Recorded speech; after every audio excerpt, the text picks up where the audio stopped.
And greetings, Stros fans. James Christopher here. And yeah, we're not doing a traditional Go Astros today. With the World Series matchup made and us watching the national media salivate over the fact that their two favorite brands are in it, I thought it would be fun to share with you guys my episode of Ballpark Nation, in which I talk a little bit about my history with the Astros, rank Minute Maid Park, and visit the Sugarland Space Cowboys. I hope you enjoy it. And if you're digging it, this is basically what Ballpark Nation does 10 times a year.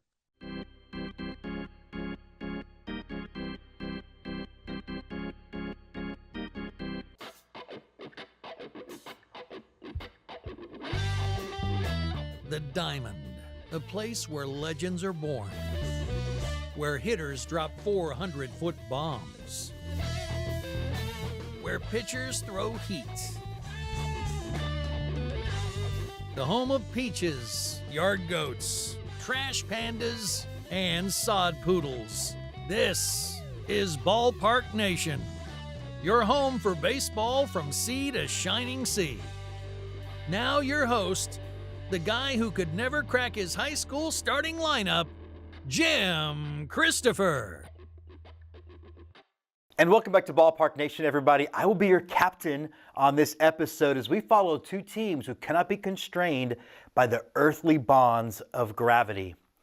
I was thinking about 70s pop culture the other day, as one does, and I was thinking about Elton John. Elton John is by far one of my all-time favorite singer-songwriters, and he has two songs, one that I think is perfect, and one that is almost perfect. And the reason why I feel like Rocket Man's almost perfect is it became clear to me as I was listening that he had never spent any time with the Houston Astros or the Sugarland Space Cowboys, because if he had, he would know that there's no way you can be lonely out in space.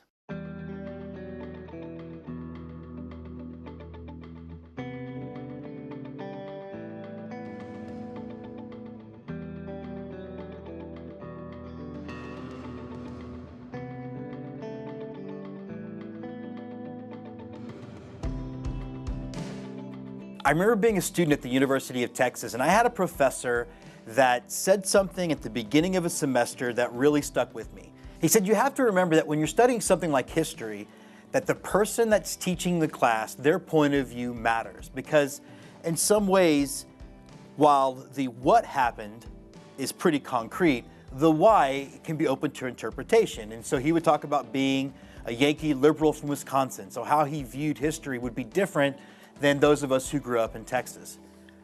I felt like it was important to provide similar caveats as we discussed the Houston Astros, because I am by far not your balanced tour guide as we look at this Major League Baseball team.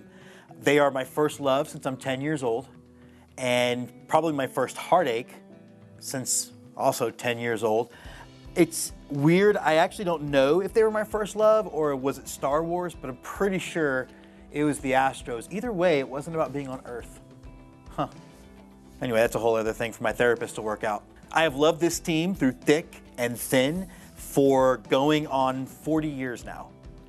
I'm a season ticket holder starting in 2024. We will be again in 2025.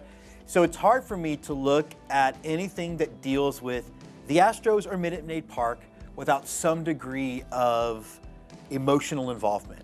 I felt like I had to deal with the bias right away because I didn't want people to think, oh, he's saying something good about the Astros and the Astros experience purely because he loves it.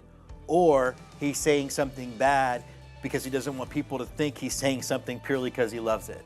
I definitely realize I'm walking a middle road on this, so I wanted to deal with the historical impact of not just Minute Maid Park, but the Houston Astros interwoven with my experience liking the team.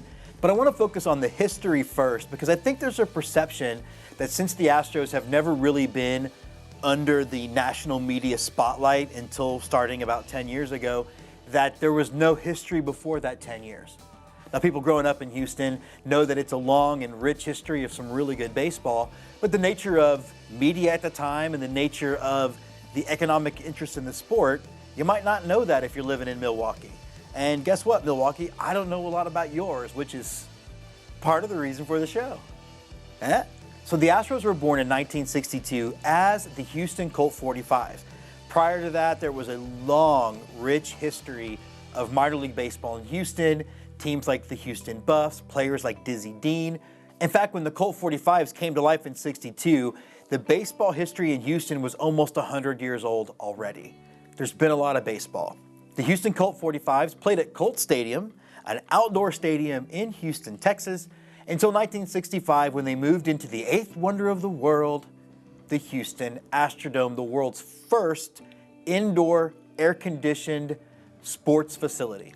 That's the best way to describe it. A completely awesome achievement in engineering and construction.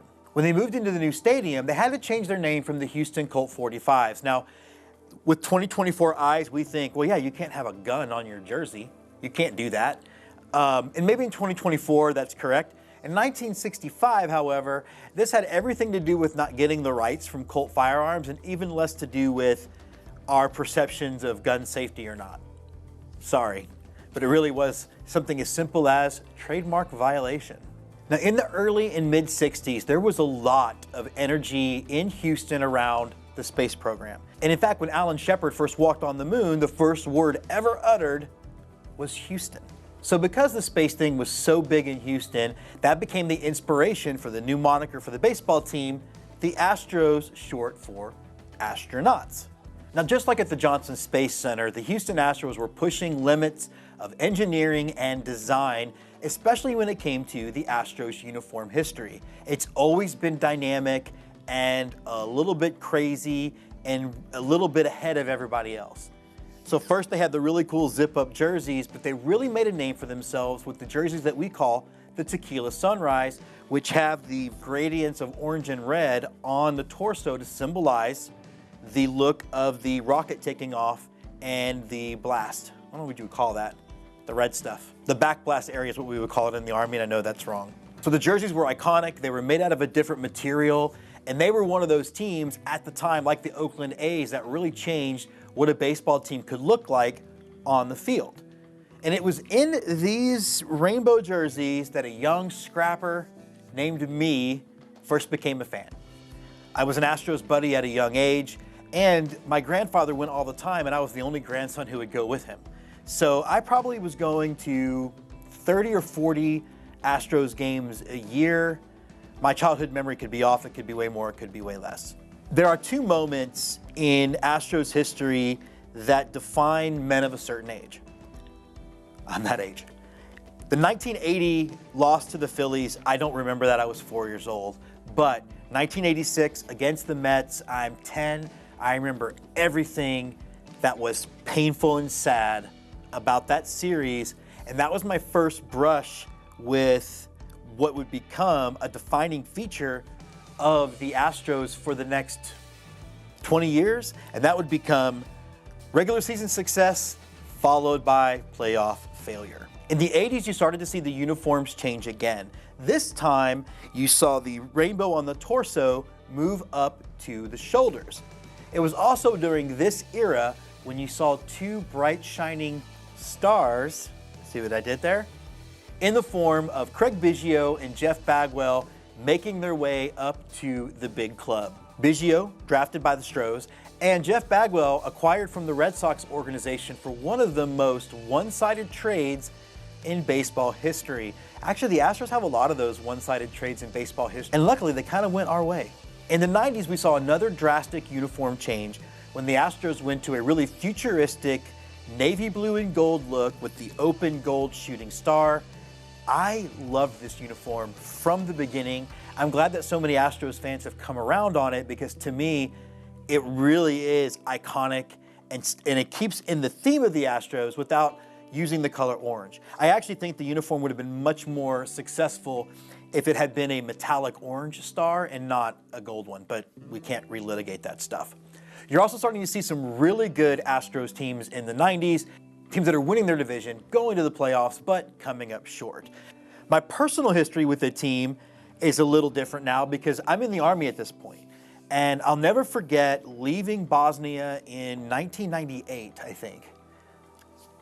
Time is weird. And I'm getting an Army Commendation Medal pinned on me. And usually what happens is the Sergeant Major is supposed to give you some words of encouragement or advice. Now this Sergeant Major was a different cat altogether. First of all, speaking of cat, he looked a lot like Gargamel from the Smurfs. He was an old guy. He had been like an infantryman in Vietnam. So this dude had been around the block about 900 times. He always carried this cigar. He always carried this cigar that he would never ever smoke. He just sort of chewed on. So when he took it out of his mouth, it would be all just stringy and disgusting. He was also from the Bronx. And so when he's pinning this award on me, he's telling me all the reasons why the Yankees will always be better than the Astros, and the Astros will never win anything. As I would grow in my Army career, I'd get a little bit more bold when talking to people who outrank me. I was a private first class at the time, and there was no way I was volunteering for some kind of weird guard duty or ditch digging. So I didn't point out that the Astros actually had about the 4th best record in the 90s in the regular season, because we already talked about the playoffs. In 2000, the Astros moved into the shortly named Enron Field, and if you want to know why it changed, just Google it. It's a very fascinating and very sad story. It's also when I went to buy my very first beer at a ballpark, because now I'm over 21. I'd come back on leave. I think I was at the first weekend series. So I wasn't there when it opened, but I think I was there either the first or second weekend series. And that was the first time I experienced how much a beer at a ballpark can really cost. It's also the next time that the Astros changed their uniforms. And this was always a change that I never really felt connected to. It looked generic. They were using a regular baseball script. In fact, if you Google it for font downloading on Photoshop, it just says baseball font, I'm sure. And it was red and black because those were the popular color combinations at the time. See Chicago Bulls. And, you know, they had the pinstripes and stuff. And I know a lot of teams wear pinstripes as part of their history. It isn't just a Yankee thing, but it felt like they were trying to be the Yankees. The joke I always try to make is it's like when you're watching a sitcom that doesn't have a really good budget, so he just drinks a can of soda because they couldn't get like Coke to sponsor it. These uniforms were so generic, they might as well just said baseball team, and that was it. But the team got really, really good. 2005, the Houston Chronicle declares them dead, and then they make the World Series. I remember being so excited to be in the World Series that I don't even necessarily remember any of the games, and before I knew it, it was over. And then, the desert. Losing seasons, and the only good thing that happened really from 2006 until 2015 was the selling of the Astros to Jim Crane and going back to a uniform scheme that looked more comfortable and felt more Astros. I remember getting the new hat for the first time, and I think I wore it on set for an entire film. And if you've ever shot a film in Texas in the summer, that hat was pretty gross by the end of it. Then you fast forward, that classic look, the H and the star, goes on to win 2 World Series. Yes, there's a little scandal in there, 7 straight ALCSs, and still is one of the best teams in baseball right now, and one of the best runs in baseball history. Now, getting to Minute Maid Park and how that reflects that history, obviously, everything that's happened in Minute Maid Park is represented well throughout the ballpark, particularly the more recent stuff. What's very cool about Minute Maid Park, however, is that Reed Ryan put in a Hall of Fame in the outfield concourse. So now you can actually see artifacts and be reminded of some of the great Astros that came way before this current group, dating all the way back to Colt 45 days. We're talking players and broadcasters. Everybody that made the Astros what it was is represented in that Hall of Fame or other places in the ballpark. Now, the architecture of the ballpark, it's a bit of a mixed bag for me. Walking up, it is impressive. The way they folded it into the old train station, the whole left field side that's all glass.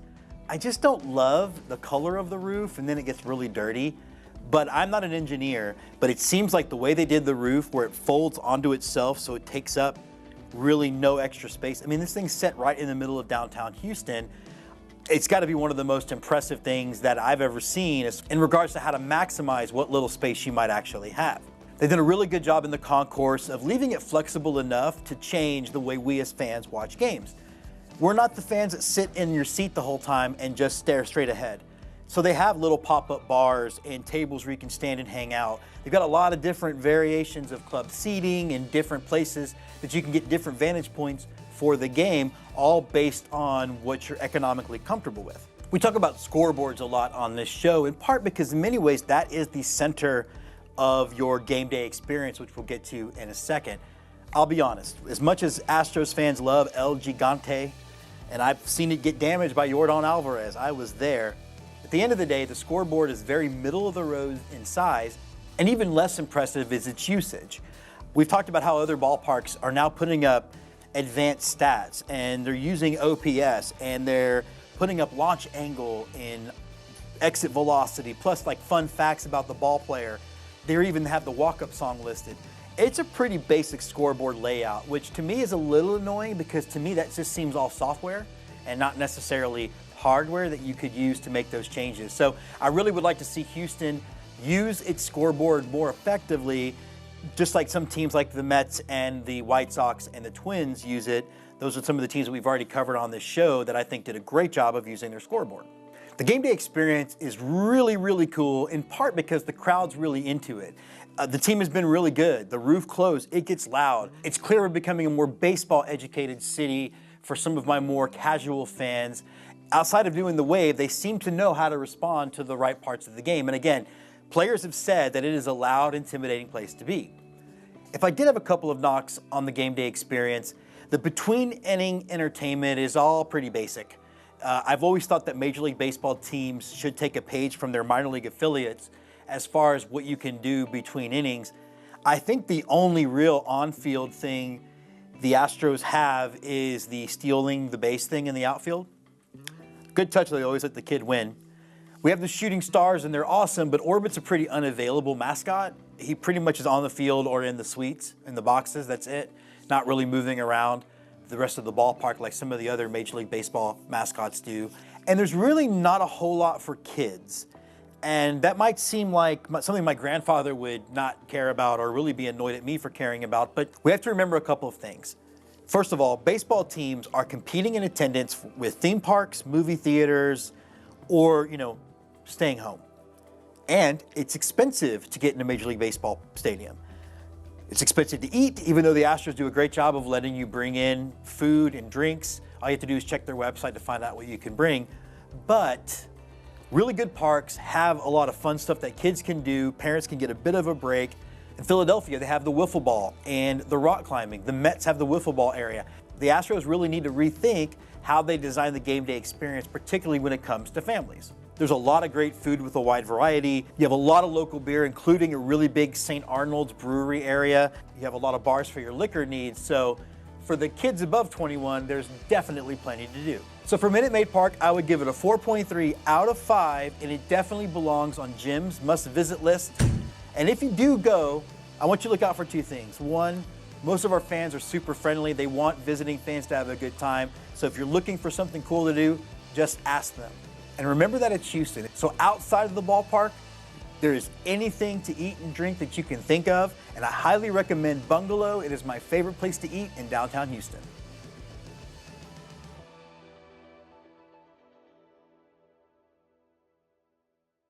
Now, what do you get if you mix a lot of that Texas grit and a lot of that Texas desire to push the frontier? Well, that's a math equation even I can do, Sister Therese, you know who I'm talking to. You get the Sugarland Space Cowboys.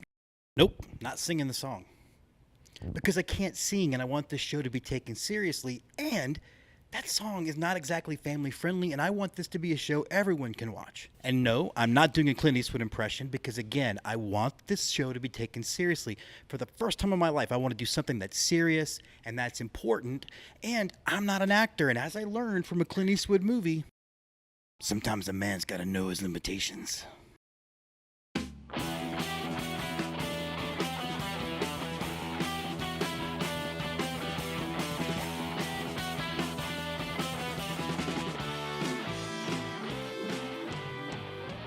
Now, the only thing better than baseball is more baseball. So all you got to do is drive 23 miles to get to the Astros AAA affiliate, Constellation Field, home of your Sugarland Space Cowboys.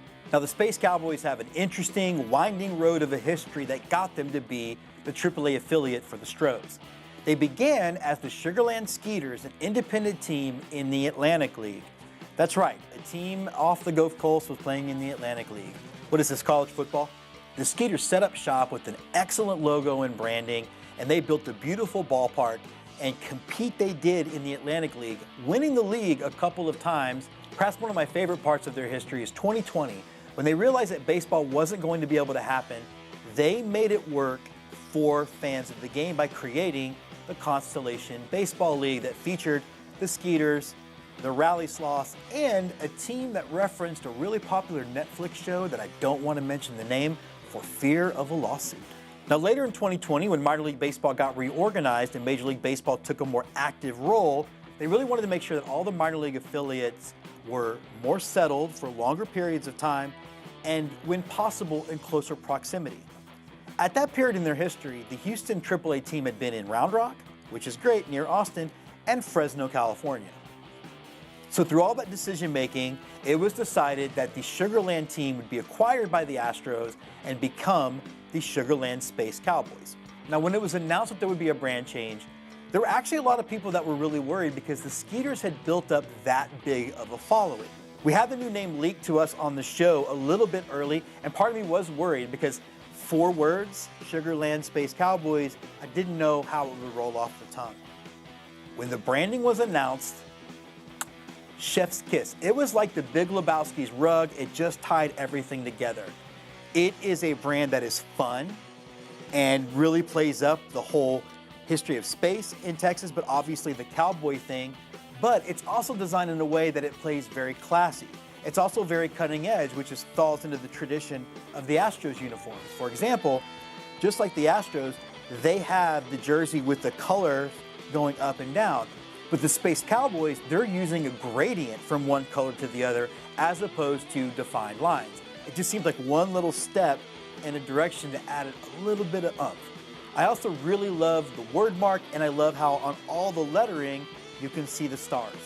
Those little things made it stand out, and just like being tied to a rocket in Cape Canaveral, all of a sudden, it's one of the best looking and best selling brands in minor league baseball. Now, we did get to talk to Garrett Green, he's the voice of the Space Cowboys, about how the fans reacted going from the Skeeters, the thing that was kind of their own little piece of baseball, to the Space Cowboys, which were bigger and part of this entire Houston baseball empire. And I was surprised at what he had to say. You know, we have the advantage that we're just right down the road from Minute Maid Park. So while, you know, it can take you an hour to get from here at Constellation Field to Minute Maid Park, depending on what kind of day it is, it's not a giant leap. And also, now that we've had guys that have come through this area, you have Hunter Brown, who looks like an ace for the Astros. He was the Pacific Coast League Pitcher of the Year in 2022 here.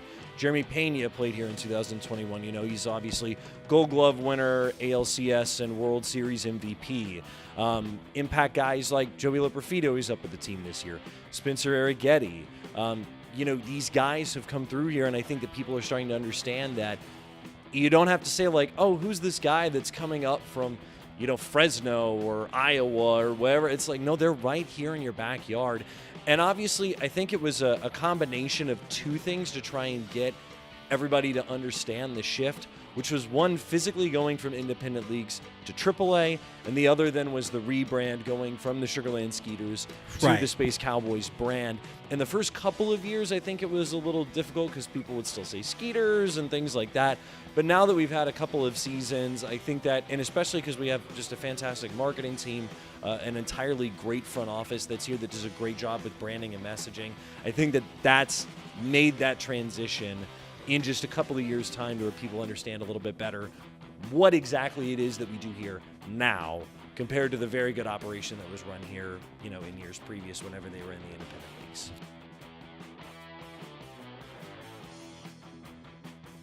Now, there were a lot of people who had never been to Houston, had never been to Sugarland, had never seen a game at Constellation Field that were already grumbling. How is an independent park supposed to be a AAA park? Well, they'd never been to Constellation Field because they built this to the standards that you would expect out of the highest levels of minor league baseball. And so, when they made the transition, it automatically became one of the coolest, most fan-friendly parks in all of AAA. They did a great job of transitioning the branding so it feels like the Space Cowboys have always been there. Every place in the park has really good sight lines. It does have that 360-degree walk around. And out in the outfield, you've got bars, picnic areas. You've even got a bar built into the outfield fence called the Bullpen Bar. So there is a lot going on at this ballpark that makes it one of the best places to go see a baseball game. And when you get to watch the baseball game, you get to look at one of the best surfaces in all of baseball. I don't know if you guys know this about Houston and Sugar Land, but it's hot. And it's not even hot and dry because they actually get more rain than they do in Seattle. The difference is they get it all at once. So it's not easy to keep something green and lush. So my hat's off, or my proverbial hat is off, to the grounds crew who does such a great job of making sure that they keep that field looking pristine. Thinking of the recently passed James Earl Jones, it is the perfect place to sit in shirt sleeves down one of the baselines and cheer your future heroes, because these guys are going to go from AAA and eventually be part of the foundation to keep the Astros run going just 23 miles up the road to Minute Maid Park. And you cannot deny how awesome their kids area is. The Jungle Gym is super cool. It's built to look like there's a rocket ship. And they also have a world famous splash pad, which is the perfect place to send your kid, or you if it's that bad, to go survive some of the heat and the humidity that you're going to experience in Sugar Land. But if you don't like the heat and humidity and you want to watch the game inside, you can do that too in a club level that's incredibly affordable, that gets you food and non-alcoholic drink, and a seat outside and inside to be able to watch the game. When it comes to a logo and brand design that is this cool, all you really got to do is just throw it all on a Gildan t-shirt and go out about your day. Except the people at Sugar Land don't do that. There is such a wide variety of shirts and jerseys and hats and kid stuff and adult stuff and accessories that you're bound to find something that fits your style and your look. Some of it is silly, like you would expect out of a minor league baseball team, and some of it's really classy and old school looking. I really love the gear with the mission patch on it because it really steers into the skid of being a Texas team, and if you've spent 5 minutes with me, you know I love that. Now, when it comes to game day experience, yes, they have the dollar dog nights and they have the really inexpensive beer nights, and they do a great job with theme nights and all that entails. Alternate jerseys that look really great and are really fun that you can either buy or buy at auction to help benefit a charity. They have the ones that you would expect. They, of course, have Star Wars Night and some of the others. When it comes to alternative jerseys, though, I really like the ones that really reflect parts of their connection to NASA and space, like the really cool Galaxy one that they have. I also love that they reflected on some of the World War II history of the area, because a lot of people might not realize that the Gulf Coast of Texas and into West and Central Texas was essential to the development of the Army Air Corps. So they reflect some of that in some of their theme nights as well. But all of it looks great, and they do a great job of tying it together. And as we've seen from a few teams already, they do an excellent job with their Copa de la Diversión night, and we wanted to talk to Garrett about how that night goes, because we were at one and we had a blast. When we rolled out our Dulces brand, which is our Copa identity, and so like that's kind of a minor league initiative and everything, but and I got here late last season, so I wasn't part of all the planning for it, but the small details and the way that we engaged the Latin community and worked with people like the Hispanic population here in the area, and then the way that just the vibe of the ballpark, it felt like a party for 3 straight days, and we had dancers and mariachis and all and the ballpark's packed for those 3 nights as well. Our team did a fantastic job getting people out here, and that's just kind of the first one that jumps into my brain as one of my favorite theme nights that we've done.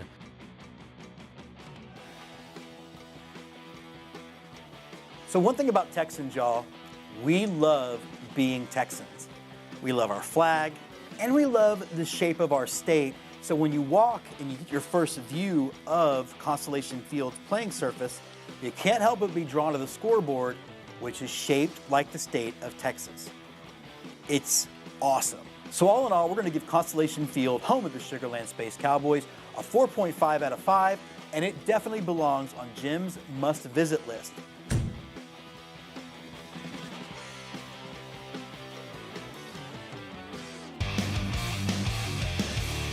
And now on to close it out, the right-hander from Houston, Texas, Jim Christopher.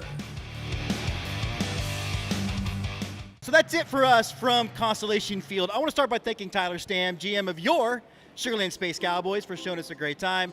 Thank you to Garrett Green for being on the show. Make sure you listen to him call some Space Cowboys games. He is one of the best in the business. Again, that's it for us this week. We're going to be back next week with some more baseball action. Until then, I'm Jim Christopher, and we'll see you at the ballpark. Take me out to the ball game. Take me out with the crowd. Buy me some peanuts and Cracker Jacks. I don't care if I ever get back, 'cause it's root for the home team. They don't win, it's a shame.